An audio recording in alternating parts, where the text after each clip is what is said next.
Hello, you're watching Proactive. Here's a look at some of the small cap companies we've been reporting on over the past week. Zephyr Energy's landed a letter of intent for up to $15 million to fund the Paradox project. CEO Colin Harrington says it gives Zephyr options, letting them develop alone or bring in a partner.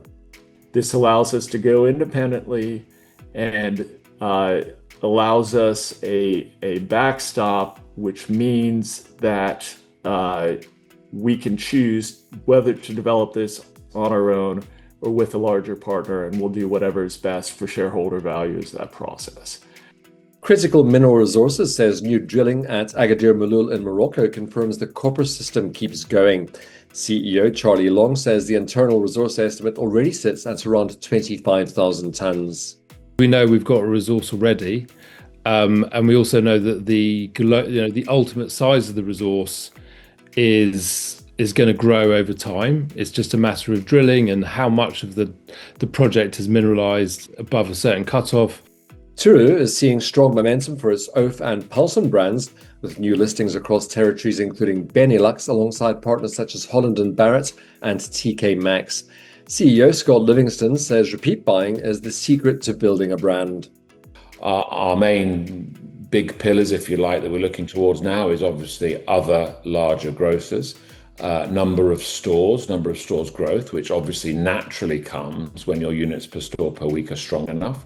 And we feel that we're absolutely going in the right direction where we would have those favorable decisions for more stores, more grocers, more retailers. And internationally, there's a massive opportunity too, which we're solidly working on and making progress.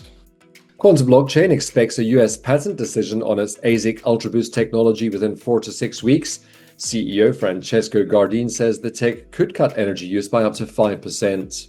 According to our estimate, the saving it's between 5 and 8% in terms of logic gates.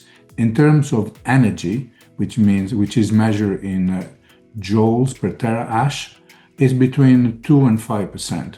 You think the amount of energy that each of, say, the 300 chips of ASIC chips of a miner, and if you have 50,000 miners, then these numbers are really, really massive. Ilika has made solid progress with both its battery lines over the past year. While Goliath battery cells are now shipping to customers for evaluation, the company's booked its first product revenue from Stereax electrodes sold to Certec.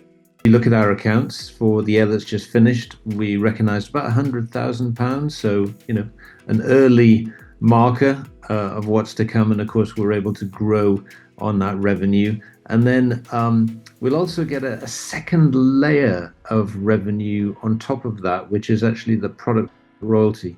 So as soon as the products are released to customers, that royalty kicks in to augment the electrode revenue that we're already recognising. Pathos Communications posted double-digit growth in revenue and EBITDA in its first half as a public company.